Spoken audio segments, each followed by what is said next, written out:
All right, everyone, welcome to another episode of the Myokinetix podcast.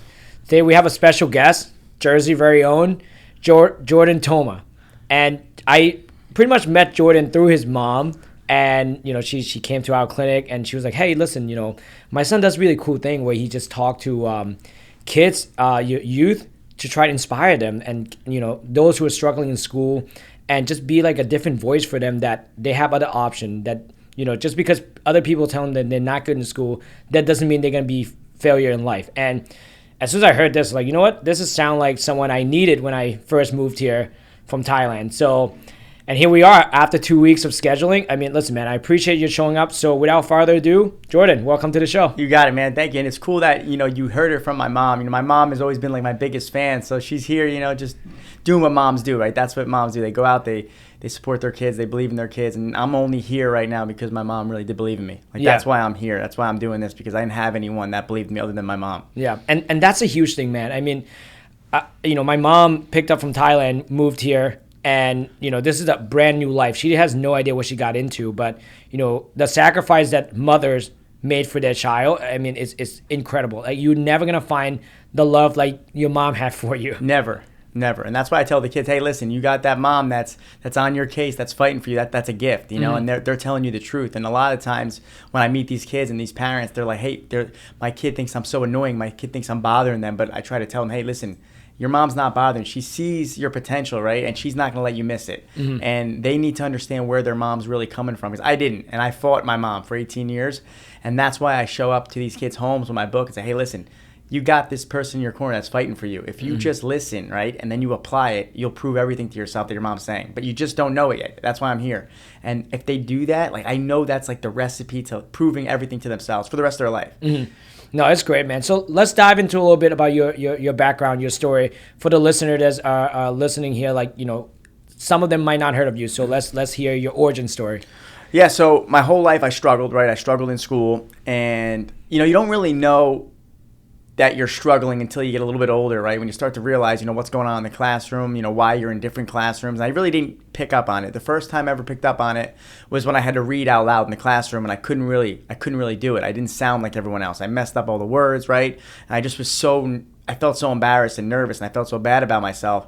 And I started to realize, I was lost in the classroom, and I would come home and I wouldn't understand how to do my homework. I didn't understand anything that happened in the classroom, and I just would get lost. And the thing about struggling in school and having a learning disability, it's really not, kids say things, right? Kids are always mean when growing up, right? But it's more of how you see yourself, right? And it's more how you feel about yourself. That's like the biggest thing when you're struggling, because how you see yourself is really important. And the way that you see yourself, the way the world really sees you.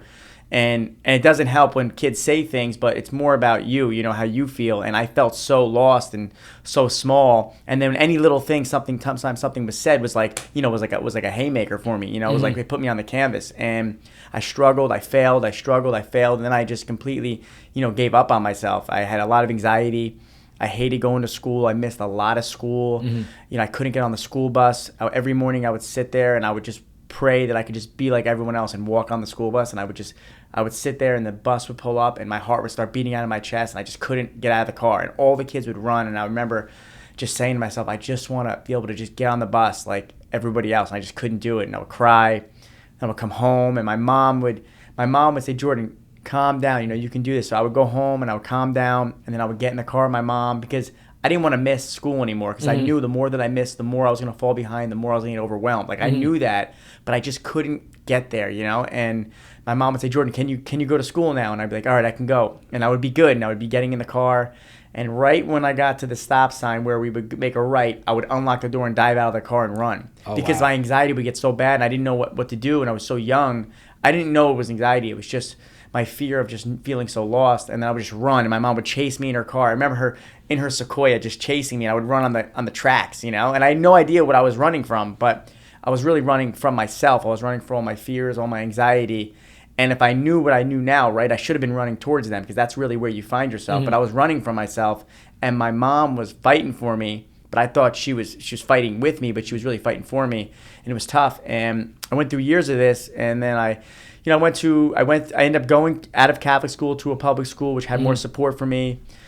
And it was just the whole, like, you just start to, it grows roots into everything that you do, right? Like I just never ever got it, right? I never got it, and I was just always lost. I was always in the resource room. I was never really in the regular classroom, and it was like I felt like I had like this huge disadvantage, and I gave up on myself. I went to a private school. My parents wanted me to go to this private high school, which is not far. I went there. It was like a clean slate for me. I wanted to really prove it to myself, and then I failed out of that. I went back to public school, and everything was just a failure, you know. And I took all these negative experiences in my life in school, and I said to myself, if I can't get through this, I'll never get through anything in my life. And I just gave up on myself, and I just gave up, and I just stopped, and I stopped working hard. I stopped trying, right? Because I would try 5-6 times and fail, and then I would just stop, right? But I didn't know, and maybe I need to do it 50 times, you know. Maybe you need to do it 100 times. That's just how it is, and I didn't have that proof yet. And I had my mom who was like fighting for me every day, you know, telling me, Jordan, I believe in you, you can do this. And I heard her, but I didn't. I said, you're just my mom, you know, you're just my mom. You're just saying just nice things for me. Yeah, like, you know, every kid thinks like that. You're just my mom, right? That's why you're saying it. This is not someone, this my teacher didn't say it, right? My mom's saying it. Yeah. And I didn't listen, you know, and I didn't listen, but she was right. And then, you know, I ended up graduating high school with a 1.7 GPA. No colleges wanted me. I applied to 15 colleges. No one accepted me. Every day I got a little envelope in the mail, and I just wanted to get accepted so I can go to high school and tell kids I got in. I didn't want to go in. I didn't think I could ever do it.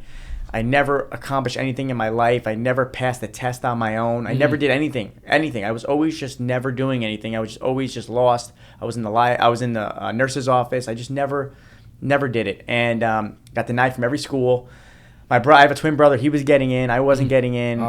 And I was banking on this one school, right? This one school. My dad went there. My aunt went there. My uncle went there. My uncle donated there, right? And that was like the school I was going to get into and tell everybody at school, like, hey, I got in. But I don't know if I'm going, you know, because I didn't believe in myself. Yeah. I'm waiting for this envelope. It comes in the mail, and I open it, and it's small. I remember my dad sitting there. He had his tie like stretched out, and he just says, Jordan, here, check it out. And I open it up, and it just says, you have not been accepted, right? That was like my last hope. And I said, Dad, are you kidding me? Uncle Jim wrote me a letter, you know, and he donates. My dad said, Jordan, you wouldn't have got in with a letter from the President of the United States of America. And at the time, he was I guess he was frustrated.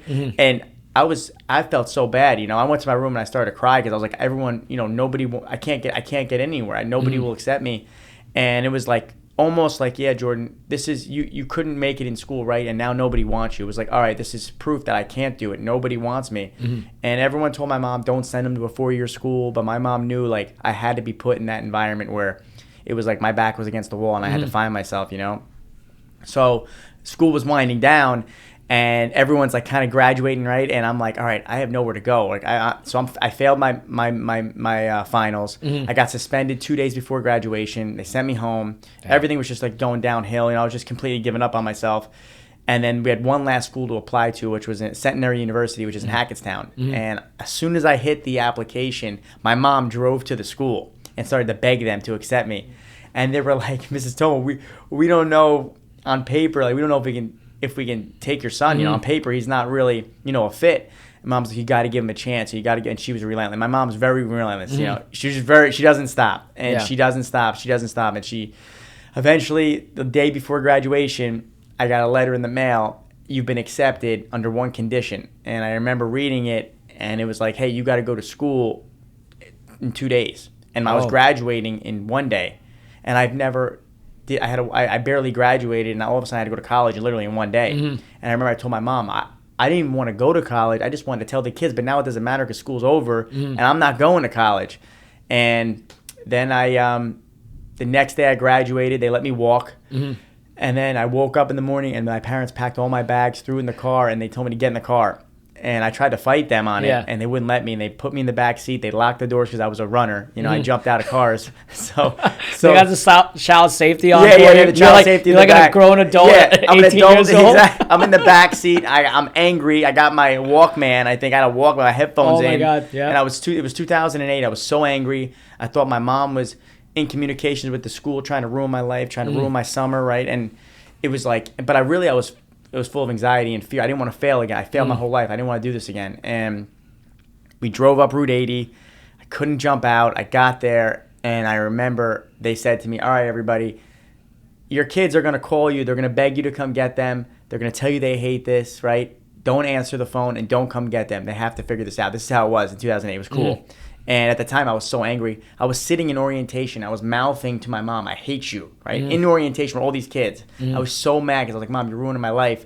They're like, give us your car keys. Give us your laptops. We'll give you one. Parents, see you later. This is what time you wake up. This is what time you're going to go to class. This is what time you go to your tutor. This is what time you have study hall. This is what time you're gonna have to be in free time. They scheduled our actual free time. Like, we didn't have our own free time. They made our free time.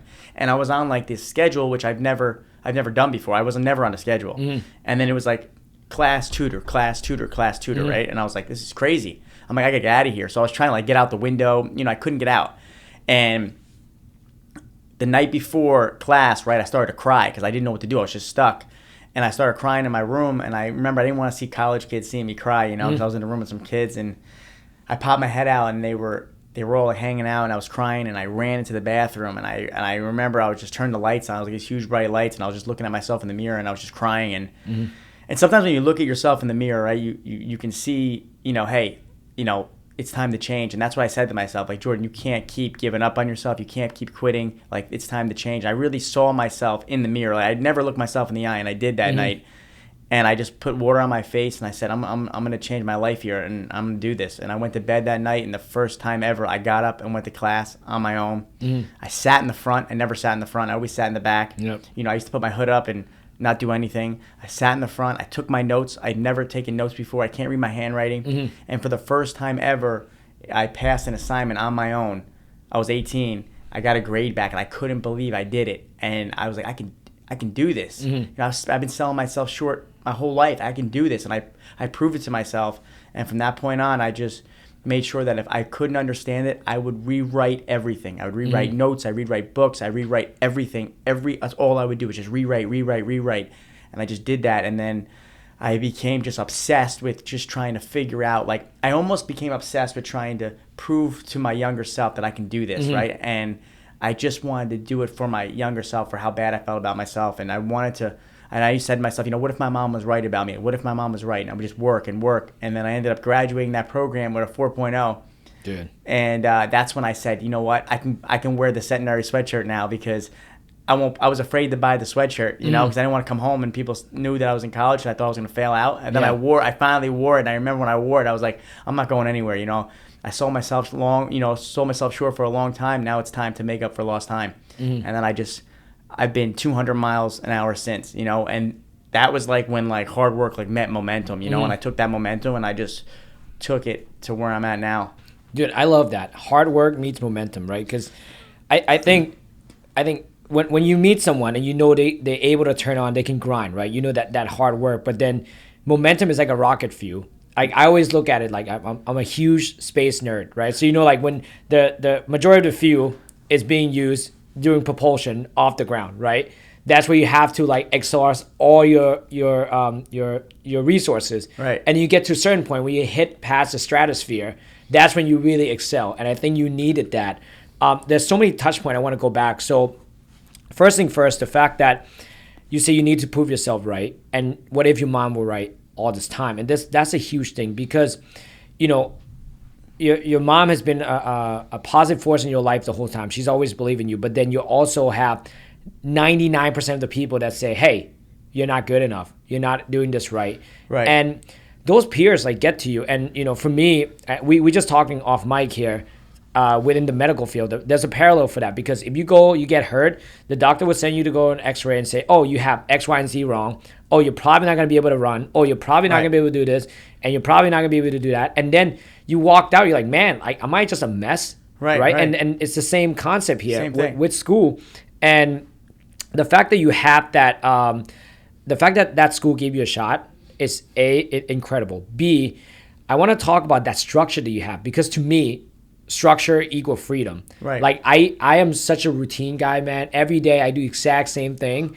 And for me, like, if I know what I have to do the next day and I'm sticking to it, I'm good. My day is great. So let's talk about, how do you feel about that? Because there's kids listening to this. They say, oh, wow, if I have to think about everything that I do, then there's no fun. There's no there's no spontaneous in my life. So let's talk about how that structure mold you to who you are today.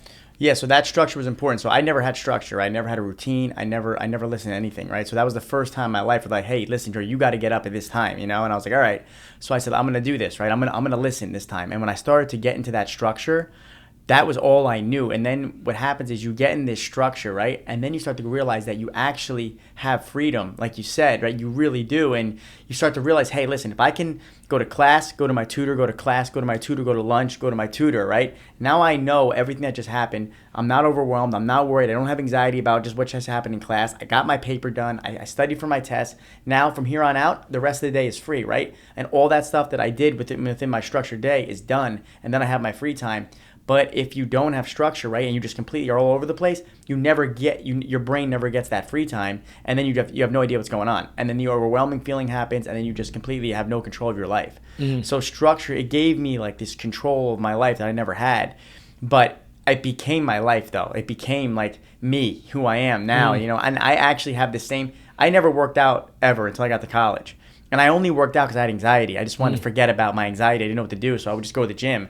And I didn't know how to work out, so I would get up at 5 in the morning, and when I started college after that program, and I would go to the gym early before, not the gym on campus, the gym across the street. Mm-hmm. And I remember I didn't have a membership there because I was at school, but the gym at the school wasn't open early enough. So I would go to the gym, and I actually dressed up as their mascot, and I would run up and down Main Street just for the free membership, and then I would work out. And I would hold like a sign, then I would go work out, then I would go to my first period class. And then that was my structure. So I would go to first period, I would go to the gym. And when I go to the gym in the morning, it starts my day off like in like fifth gear. You know, I need that. And it takes away my anxiety. So I use that as like towards my structure. And then, you know, it really changed my life. And just being on that structure when I was 18 years old, I literally am on the same structure now at 33. I just added in different parts of my life into it. Yeah, and I love that, man. So... dude, I mean, just talking to you, we have there's like so many similarities, so many parallels. Like just like when I first got here, right? I mean, obviously I didn't speak English at all. So I was in ESL, and you know how it is when kids, like when you can't say something. Yeah. First off, I don't think any one of you guys know this, but my real name is not Natty. It's not Taponpong. So it's 14 letters. Imagine showing up as an immigrant in school, and every time, first day of class, they always call your name, and then the teacher would just pause, a long pause, look up, look down again, and then say, I'm going to mess up this name. Right. And everyone just stare at me because they already know it's me, right? And then, like, you can just imagine the amount of name called I get through it, right? And for me, which was like, I wouldn't raise my hand, right? I also wouldn't speak up. Dude, if it comes to reading in front of class, I get super nervous. I would get, like, sweat. Right. You know? I know that feeling. And for me, you know, those bad times really put me to where I am now. Like, I work at my public speaking skill all the time. I try to do as much as I can. Like, the fact that you wrote a book, I wrote a book, we're talking about this, and you know, we both, you know, had our own struggle growing up with English, right? With reading, writing, and all of that stuff. You know, it's just a true testament of like our struggles really forge who we are today. They do. And you know, for the young listeners out there, like, I mean, when you're young, everything just feels so devastating, right? It just feels like it's the end of the world. That's right. But, you know, like, take that hard road, those challenges, and really force your way through, because you'll learn so much. And as far as working out, man, I started working out in 9th grade. And from there, it just kind of took off, because to me, it was the only time where I get to kind of work on myself. I didn't need to speak to anyone. And you know what? You feel great afterwards. Right. And just from like an overall health perspective, you talk to a lot of kids, and you know that child obesity is going up so much. And, you know, if you're getting making fun of because of how you look, how you talk, how you speak, you know, you got to work at something. So I always think like, all right, what do I need to do to take away people's ability to make fun of me? Right. So for me, it was like, all right, well, if I'm not chubby and I look somewhat jacked, at least they can't make fun of me with that. Right. And the other thing is, like, I'm not tall. Like, I'm short. Like, I'm like 5'5" with my shoes on, right? I never take my shoes off because I hate it, right? Well, I don't hate it anymore, but when I was younger, I didn't like it. So I'm like, I can't stretch myself. Yeah. So I might as well just work out, too. That was, like, another point for me. I can just, like, get stronger and feel better, you know, because I just couldn't get taller. And I have a twin brother who's, like, 5'9". I couldn't understand it. And so that's why, you know, I had to find myself in that gym. The gym is a good place for a lot of things, you know, and everything. It's a really important place. Yeah. No, it's great, man. So through the gym, through the struggle. Now, have you ever made like any friends through working out? Because I made tons of friends going to the gym, and people that like, because sometimes when you don't know how to work out, there's always an adult there that kind of take you under their wing. Yeah. And that's to me like I gained social momentum. Right. At the gym. So the gym was a cool place. So I was in the gym a lot. I was by myself a lot for a lot of years, you know, just doing my thing. And I'm someone that goes to the gym, and I try to go so hard where I'm so exhausted where like I want to take that craziness I just did in the gym. I want to use it in my day. Like that's what I try to do. And this one guy, he's actually 20 years older than me. He's cool. He came up to me one day. He's like, "Hey, you go really hard." He goes, "I go really hard too." He's like, let's train together, right? Yeah. And this was 2015. And we started to become friends, right? And then we like went our separate ways. I moved, right? But then we came back, and he's been like a real mentor for me because you meet a lot of cool people in the gym. And he's like he's the only person I really talk to. He's like my best friend. I talk to him all the time.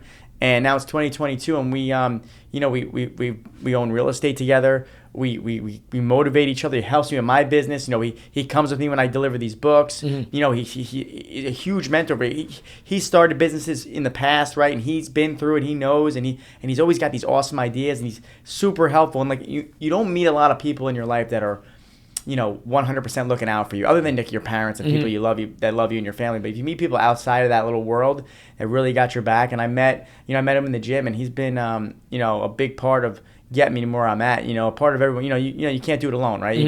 It takes a village, and he's been a part of. He sends me text messages in the morning. Sometimes we all have that doubt in ourselves, no matter what we're doing, right? And he'll like say, "Hey, one day, man, this is what's going to happen. Just keep going." Like he gives me that little reminder of, hey, I'm like, I needed that, and it was really cool meeting him in the gym. We've been friends ever since. And, that's what I meet him every morning at 4:00 in the morning, every morning. That's great, man. I love it. And just to kind of going back where like, hard work meets momentum. And then if you add good social group behind that, I mean, forget it, dude. Like you'll go so far. Who you surround yourself with is very important. Yeah. Especially when you're going for it. Because when you're going for it, it's hard. And you need to be around positive people because that's going to push you right to the top. Yeah, I mean, my dad he always said this about me, right, growing up. And I just never, like when your parents tell you stuff, you just didn't get it until you're older. You're like, oh, damn, all right, that's what he meant. So he always say like, hey, listen, at some point you need to stop following people and you need to start leading. I'm like, I don't understand what that means. So, I'm at a point now where obviously I run my business, I do all this stuff. And then a couple friends of mine also have their own business, but we do things differently, right? And then to the point where now they're like, oh, dude, like, I like how you're doing that stuff. Oh, your social media, this and that.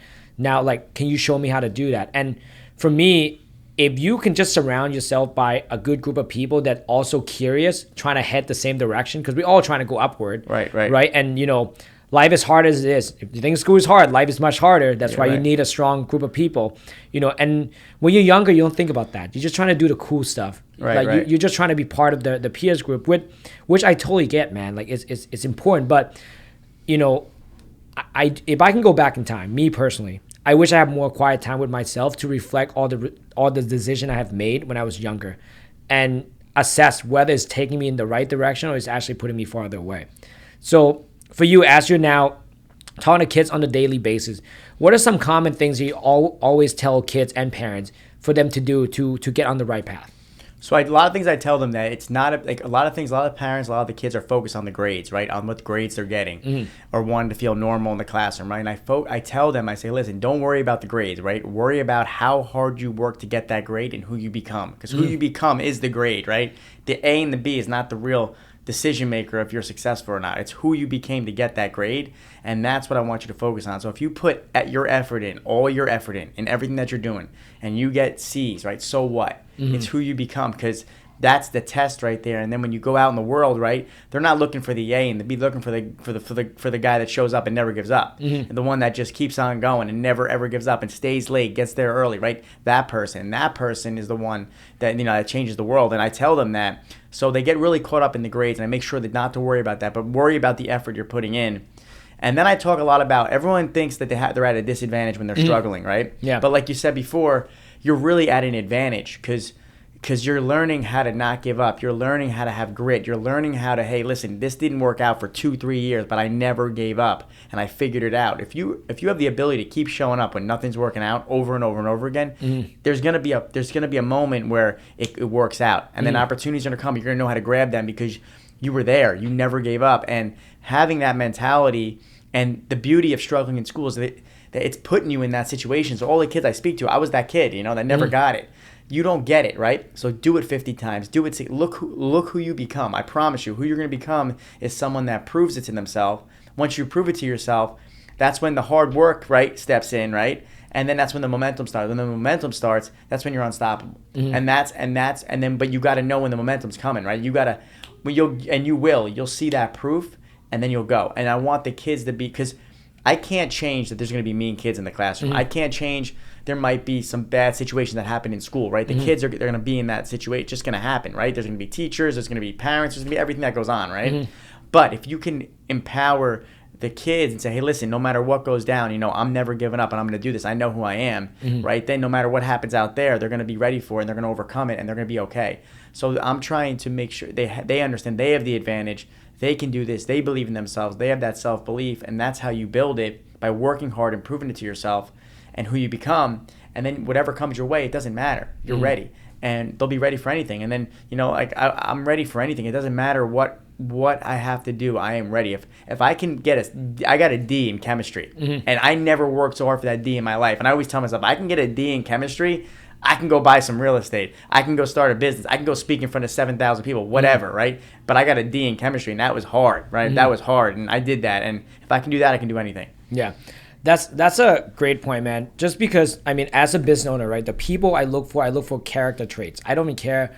Like, no one applied by telling me how much their GPA is. I barely look at it. Right. What I look for is all right, are they independent thinker? Can they solve problem? Like, to me, I just want, I can easily say all the staff that I have here, if I throw a problem there in front of them, they'll find a way to solve it. And to me, I value that so much because, you need someone that can think differently, look at things from different angles. Right. And then again, like you keep saying, sometimes you need to solve it 50 times.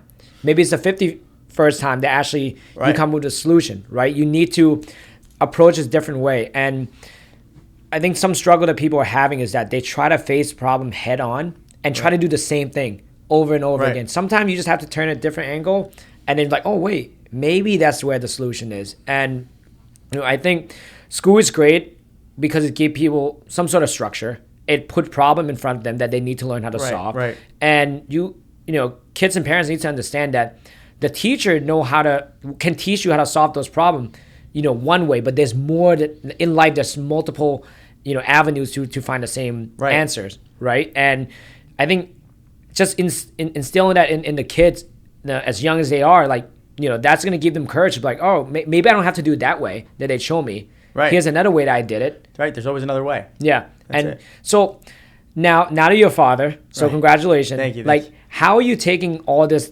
life experience that you have, and you have a 2-year-old, correct? 2-year-old, yeah. So how are you enjoying this, and what are you doing differently, or how are you enjoying your son, and how are you preparing him for what's ahead? So I'm just, I just want to lead by example, because I know, your kids watch you, right? And they watch what you do. They listen, but they really watch what you do. So I'm just, leading by example. I'm just showing him that, hey, there's nothing you can't do. So I'm thinking about him in 10 years, I'm thinking about, he's watching me now. He's 2. He's kind of figuring out what's going on. And little things. The other day he was trying to put his shoe on, right? And I want him to put his shoe on himself. I know he can do it. It just is a slip-on shoe. And he was putting it on. And then he kicked it off because he got aggravated. He couldn't get it on. I said, Reese, you can do this. Put that shoe back on, right? And then he kept trying to get it on. He was getting aggravated, but then he finally got it on. And I said, see, you can do it, right? And then he gave me a high five. Now every morning he puts his shoes on, right? And just like that little boost of self-confidence. I think of myself when I was younger. I'm like, all right, what? And my dad was a great dad, right? But I'm looking at myself. My dad didn't have the same struggles I had, right? So I'm going from my experience, and I'm looking at Reese going, all right, that's just an obstacle in his way, right? If he kicked his shoe off and he didn't go back and do it, then he never would have thought he could do it, right? I got to make sure he knows he can do it, even if it takes him 50 times right now. So I try to think little things like that, But I also spend a lot of time with him. I go for walks with him. When we get up in the morning, he looks in the mirror. I say, Reese is the best. I make him look at himself and be proud of himself and who he is, because I was never proud of myself. I never saw myself the way my mom saw me. And I want him to see himself as somebody that can be whoever he wants and to really believe in himself. So I focus on those, just making him feel good. I focus on the positive things. I make sure I have a lot of patience with him. I really just make sure I'm just always just positive and doing fun stuff and making him just believe, and he's young now, but I want him to see, hey, if you have an idea, you go for it. If you believe in something, you go for it, and don't give up until you get it, and you will get it. So I'm just showing him, that you can do it. I love it, man. I feel like when we were younger, we're so brave, right? We have way more courage because we're just willing to try to do stuff. Right. And the craziest thing is that if you see kids started running, right? They fall, they get up, they look for you. If you react a certain way, if you say, oh my God, are you okay? They start crying. If you say, hey, you're good, walk it off, they start smiling and they start running again. Right. Right? So they're always looking for some sort of feedback, right? So the way parents reciprocate those feedbacks are huge. And huge. For us, like when we have any athlete that, like, let's say tore the ACL, it's the biggest injury that you can get as an athlete. Your season's out, you're out for a whole year, and these kids are in limbo because all they know is like, I'm an athlete, here's who I am, and then the identity gets taken away. Right, that's huge. And for us, like, we're just trying to be just like what you do with your son. It's like, we're just like, hey, no, you can do this. Like, we'll get through this. Like, we've done this countless of time. You can get through this. Here's X amount of example that got through it.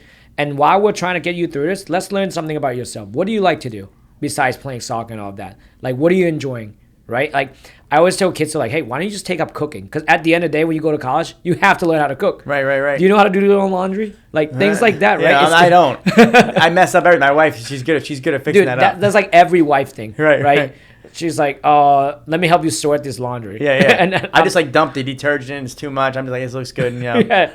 It's come out the same way. And my approach is like, well, I'm going to wear it anyways. And I got to go back in here anyways. We'll just mess it up real quick. But, the education system, the healthcare system has so many similarities in flawed where, I think they both need to look at themselves as an advocator for the student. They do. Like, healthcare are here to serve the patient.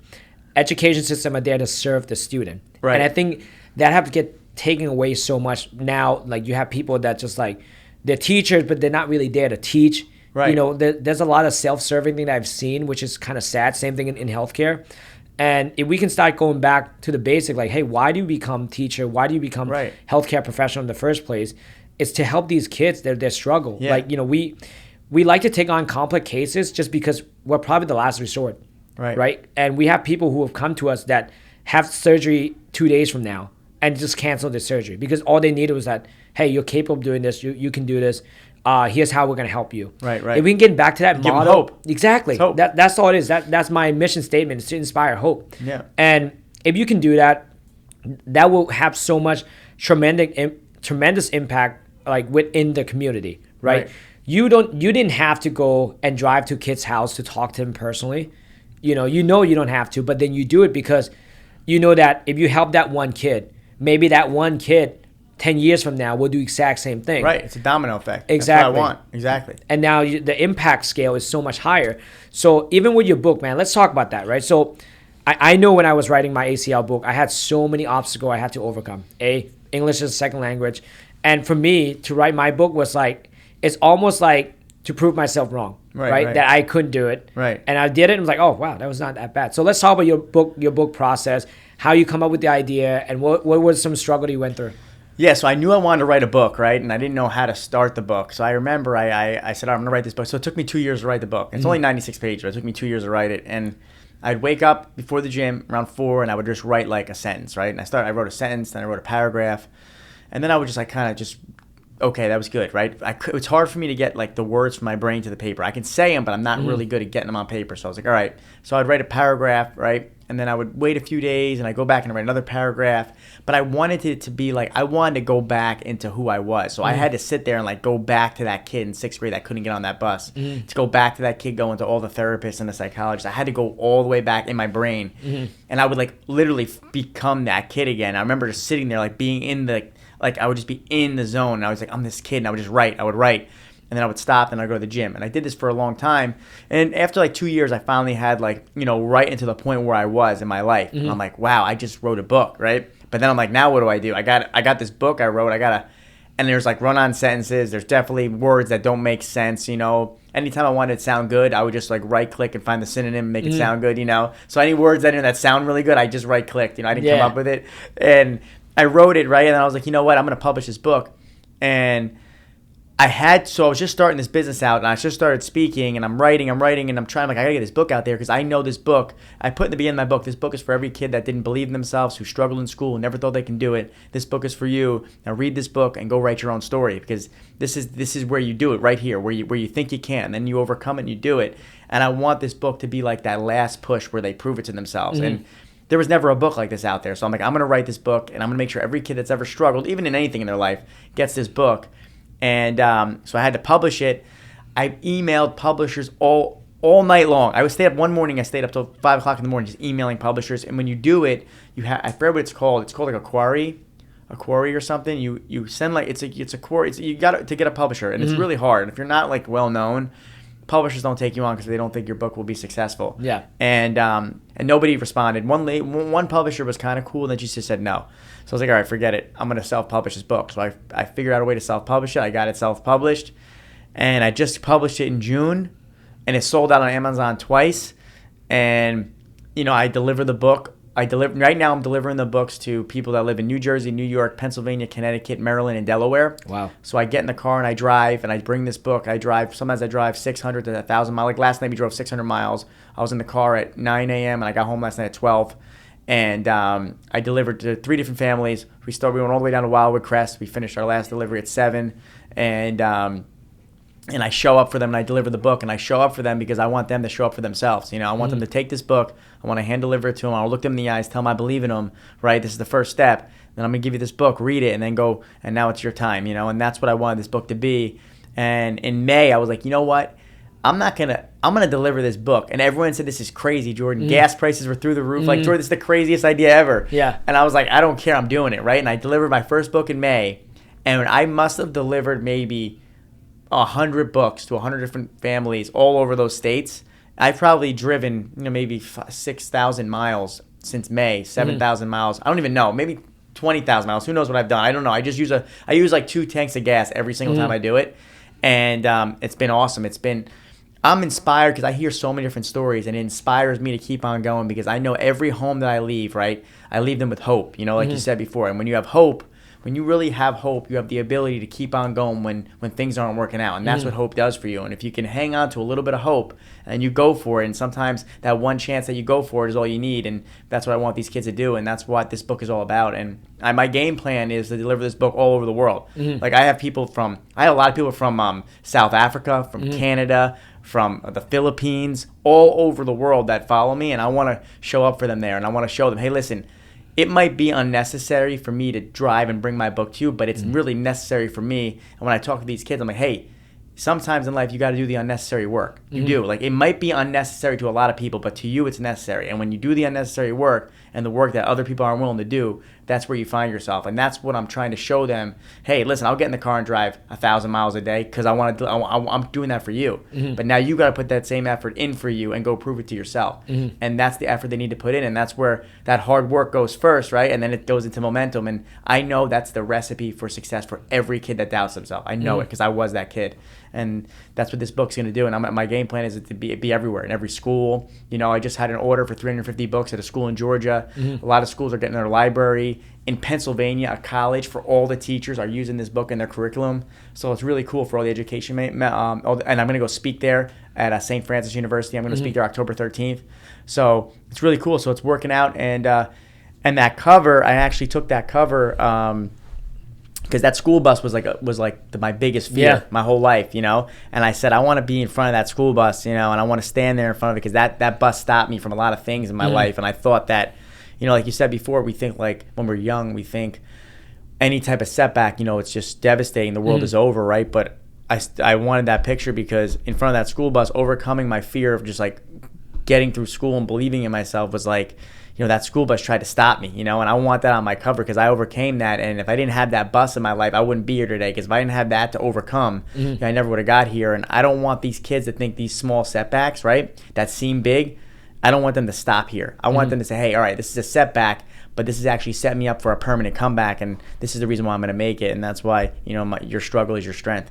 And that's what this is all about. I love that cover, man. Honestly, like, I'm a huge symbolism guy, so that bus to me is kind of like, how Batman is afraid of bat and he became Batman. Yeah. Right. So like he has something to get over, And again, a bus is a vehicle to get you from one point A to point B, right? And for you, that's the vehicle that you were afraid to get on. Right. But if you weren't afraid to get on that vehicle, you wouldn't be in a different vehicle that you are now. Right. And to me, I just find so beauty in that cover. As simple as it is, is much deeper. Yeah. And dude, you got to do a book tour, man. Like I know you love driving. Where you just do a book tour, fill out an auditorium, get people to talk to you, sign your book. I think that would be fantastic. Because I've been to a bunch of book tour myself, where I go see like publishing authers that I really enjoy. Right. And like to be able to, meet them face to face, see them talk. Right? Oh my God, so much better. And plus, the reason why I'm pushing on doing a book tour is that now parents and other students get to connect with each other. And now think about the impact that you have now. Right. Because now you're like, oh man, I can probably, they get to come see me, but they get to connect with all the other peers. Right. Now the kids can say, oh man, there's like 20 of me I'm over not alone. here. Right. And there's a power in that, knowing that you're not a one-of-one. Right? Knowing that like, hey, there's someone like me that also struggling just like me. Maybe I can connect with them. Maybe we can do this together. Right. That's a huge thing. Like when because you start compounding your relationship.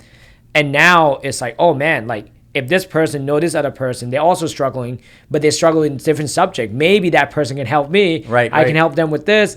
And now, everybody just win. Right, and then we're not giving up together, And then if that person's having a bad day, you build them back up, and then it's like, all right, now it's just as healthy, right? And then we're gonna make it together. And maybe we're having a hard time in algebra, right? But we're not quitting, right? And now we have someone not to quit with, because that's why going to the gym, having a partner. Mm-hmm. If the guy next to you is not quitting, right, you're not gonna quit. You're not the first one to quit. Yeah. In your peripheral vision, I'm not getting off. I'm not stopping, and I can't let myself get off. So I think that's important. It's a good point, and I will do it. Yeah. I will. No, I think it's great, man, because I'm in a bunch of like business coaching group where, we all have the same struggle, but then we have like 15 of us in the same group chat, and then we all just egg each other on. Right. And to me, like, that's great. Like, it is great. Like, if I see that first thing in the morning or last thing at night, I have a smile on my face, man. Again, it's all like, how do we get through life together, right? And then just help one another. That's it. It's all going back, treat the other person like how you want to be treated. It's true. Right? And to me, social media is a beautiful thing if we do it the right way. Right. The fact that you have a platform to talk to kids, they can reach out to you, can do all this stuff. It's fantastic. And another thing I want to go back to, and what I picked up from you is that you're just great at setting small goals. You're like, I'm just going to write a sentence, and tomorrow I'll do another sentence. And what we're missing now, what I've seen is that people set this big elaborate goal, and they want it to be like the next day. Right. And they are missing this gap. And, for us as PTs, when we get people in the door, the first thing we do is like, we have to get them a small win. How do we get them a small win in a small goal? Right. If they come in crutches, how do we get them to walk? Because if they can walk, now they start believing themselves, right? Right. I don't say, hey, you're on crutches and now you're going to sprint, because that's too long. If I keep putting them to that point, then they're going to feel like they failed. Right. They need proof. Exactly. So we need to set up a small goal. You doing a sentence is great. I wrote my book in a year, and I was doing the same thing, but I broke it down to like different blogs. Yeah. So to me, it's like, oh, that makes sense. Like, I can write blogs. Yeah. I've done it before. And then I'm like, all right, well, if I write like 8 blogs and I put them together, that's a book. Yeah. It's good. Yeah. So I'm just breaking it down that way, right? So I think, again, with parents, with coaches, with students are listening, like, take your big goals and just try to turn into as many small goals as possible and just win forward. That's or true. Fail forward, right? Right. And I think one thing too, like, everyone, when you go for something, you think you have to know how to, like, all figured out. The best thing I've ever done in my life is I'm not someone who researches. I don't research. I remember I was wanting to become a speaker, right? I'm going to be a speaker. Mm-hmm. And I was like, how do you become a speaker? I was looking online, right? And it was like, oh, sign up to this course, come here and sign. I'm like, and then this guy called me one day. He's like, hey, Jordan, come here. It's $4,000, and we're going to sit in a class. I'm going to show you how to speak. And I said, I can't learn, like, I have to go for this, right? I said, I would love to, I understand what you're saying, but it's not going to work. I got to get up and speak. So I got to go speak everywhere until I figure this out, right? So I was like, you know what? And I tell everyone, hey, you got an idea, you got a business, just go for it. You figure out along the way. Mm-hmm. Like, you go into it not knowing if it's going to work. And that's where you find yourself. And that's how you build things that are unimaginable, and you'll do it that way. And when I wanted to become a speaker, I remember that's what I started to do. And I spoke I spoke everywhere. I spoke everywhere. I spoke anywhere, everywhere, whatever it was. I just spoke, and I just got used to being on the mic, used to getting comfortable, because when you speak, if you think about what you want to say, you'll never say it the way you want. But if you get up there with a clear mind, you trust your subconscious mind that you know what you're going to say, and you don't plan it, and you go out there and you talk, you'll give the best speech every single time of your life, and you'll speak from your heart. And that's the best. And I had to, and that takes crazy amount of times getting up there, because you always get nervous, right? No matter 6,000 people staring, you're gonna be nervous, right? Yeah. 50 people staring, you're nervous. Doesn't matter. 2 people, doesn't matter. Yeah. But if you get so used to being so nervous and so uncomfortable, then all of a sudden you can think, and then you can speak from your heart and deliver, because it's important. The message you're saying is what's important, right? It's not. It's about them. And it took me a long time to do it, and I thought I had to know. I thought I had to know something. I thought I had to go to class, but you don't. You have to just go for it, and you'll figure it out along the way. But you can't quit. It's gonna be hard. It's gonna be uncomfortable, but you keep on showing up, and then you'll do it. And that's the best thing to do. No, I mean, it's the same thing in life, dude. Working out, when you started, I had no idea. I was doing buys and tries every day. Yeah, and right. then someone's like, hey, man, maybe you need to work on something else. Like, oh, what should I do? And then you just kind of go from there. You fail forward. Public speaking is huge, dude. For me, it's just, I started a podcast during the pandemic just because my clinic was shut down, and I was concerned about the patient that we had during that time. How do I stay in contact with them? How do I keep them from losing hope? And for me, it's like, oh, if I start a podcast, I can interview all these patients that had great success. They can share their story. I can send it to the patient that are dealing with it now, so that way they can have a glimpse of hope to go forward. Now it's transpiring to something differently. Now you and I are having conversation about life and all of this stuff. Yeah. And I know people are listening to like, oh man, this is kind of cool. I can do this, because the coolest thing about running a business, doing a podcast, everything just seems so impossible to someone it's so foreign to them, right? Right. And for me, I tell people all the time, dude, I had no idea what the hell I was doing. I just know that worst case scenario, if I fail, I'm back to where I start. That's it. And I just gain more perspective from it. That's right. Best case scenario, this thing takes off and becomes something else. That's right. And I you know what the cool thing is, if you understand that you're never ready, you realize you're always ready. Yeah. And I remember the first time I remember I was trying to get into school, right? And I sent out, this was 2017. I sent out thousands of emails to principals. One email I got back, right, from California. I didn't know it was California. I got this email back, hey, we want you to come speak at our school, right? And I was scared that anyone was going to say yes. I didn't know what I was going to say. So I'm like, all right, I'll go speak. And I remember I was completely not ready. And I'm like, if I don't go do this, right, I'll never know what it's like to figure this out. I got to do this. They said, well, we have a budget of $500. I said, no problem. My plane ticket was $650. Yeah. So I'm already down, right? So about whatever. It's not about the money. It's about the experience. It's about the kids, right? I'm going to go do this. And I remember I got on the plane. My wife was like, do you know what you're going to say? I'm like, no, I don't know what I'm going to say, but I'm going to do this somehow. Or I'm just going to go and figure this out, right? So I thought about my life, my story. I'm thinking on the airplane. I'm trying to think. You got 5 hours, yeah. Dude, I got 5 hours. So I'm thinking, right? So I land in California, get off the plane. I'm in West Covina, California. Never spoke in front of a crowd bigger than 10 people in my life. I get into the gymnasium. There's 700 kids going in. I'm looking at everybody. And I walked out, they had this huge field. It was cool. It was turf. And I'm looking at the sky, what am I doing, right? And one of the principals comes out. He's like, hey, are you all right? I'm like, yeah, I'm all right. Because I wanted to act like I was all right, I didn't want to act like, what's this guy doing? And then I just walked in there, and I just grabbed the mic, and I said, I'm not ready, but I'm ready. I'm doing this. And I grabbed the mic, and I just did it. In the middle of whatever I was doing, the fire alarm goes off. All the kids run out like crazy, right? Then they get back in. Then I finish up, and I'm like, that was so bad. I did so bad. And I was on my plane home, and I got an email from one student, and she was like, hey, I never believed in myself. I wasn't going to go to college, but I'm going to go now. And thank you. And she just put this huge thank you. And I was like, wow, I got someone, someone was listening in that crazy crowd. There was 700 kids. I didn't even know what I was saying at the time. And it worked. And I was like, I got to keep doing this. And that was the beginning. And not only was that important for me, for that person to hear that, but that was an important moment of my life to say, hey, listen, if I could speak in front of 700 kids, I could speak in front of 7,000. It doesn't matter anymore. I just overcame that. Give me more. Give me more of those feelings and those scary moments. I want to overcome them. I want to grow from them, and I want to move on. And that's why I encourage everyone. Just you're scared, go for it. You don't think you're ready. You're ready. You have to be. You just have to do it. And you'll mess up. I messed up a million times in front of people, but whatever. You just keep on moving on, and you get better. It's just how it is. It's accelerating, man. Taking on new tasks, new challenges. it's like, I mean, as a guy, like, it's like when you're about to, like, ask a girl out, there's, like, that fear of rejection right then and there. Yeah. But you're just like, all right, well, what if she doesn't reject me? Yeah. Things could be so good. It's but like you the still have to, gamble. you have to take a chance, right? You got it. It's all about taking chances because at the end of the day, you are exactly where you are right now. That's it. Nothing changes. No. Right? So I think, like, if we were to wrap this up, man, I think the biggest thing I learned from you, just talking to you, is just, setting up small goals, but taking chances. And then, falling forward is always a huge thing for me because I didn't know how to figure anything out. Like where I started in my business is I started with just a portable table. I would just lug it everywhere. Right. I was in a closet in a CrossFit gym. And then, like, now we have our own space and all of that stuff. Like, looking back, it's just like, wow. Like, I can't believe that was 4 years ago. But you needed that. Yeah. Like, you needed that. That's the best part. Yeah, and I mean, that's the whole point of this podcast, man, for, like, people to listen that, like, hey, listen, your story's not over yet. Like, you get to write your own story at some point, right? You define your own outcome.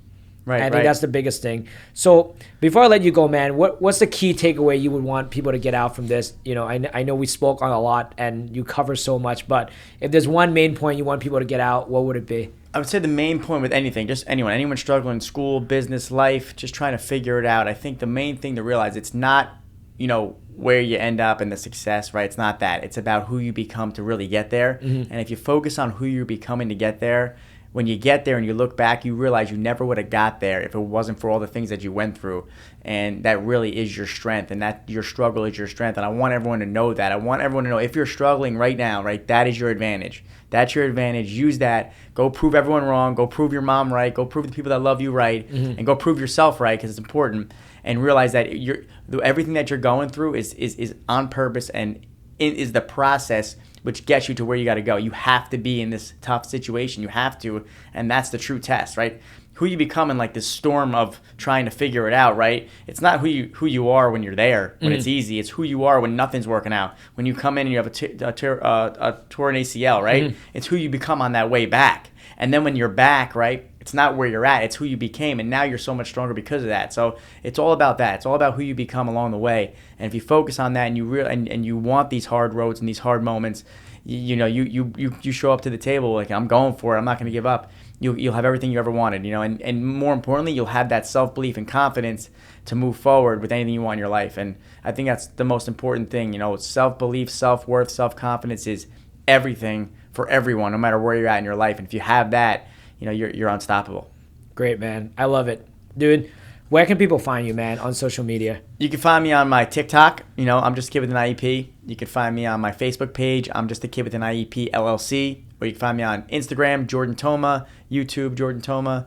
And that's where I'm at. And I share I deliver my book everywhere you can follow me. There you go. The book's on Amazon. The book's on Amazon. It's on all the you can buy it on Amazon, bookbaby.com, Books A Million, all those sites, BarnesandNobles.com, all that. So it's great. everywhere. Well, we'll put it on show notes. So if you guys are interested, please go get the book. Reach out to him, and then hopefully he'll deliver his book to you guys. Yeah. Hey, if you live within right now 3 hours, right? We're almost at 400 subscribers. Once we get to 400, I'm driving 4 hours.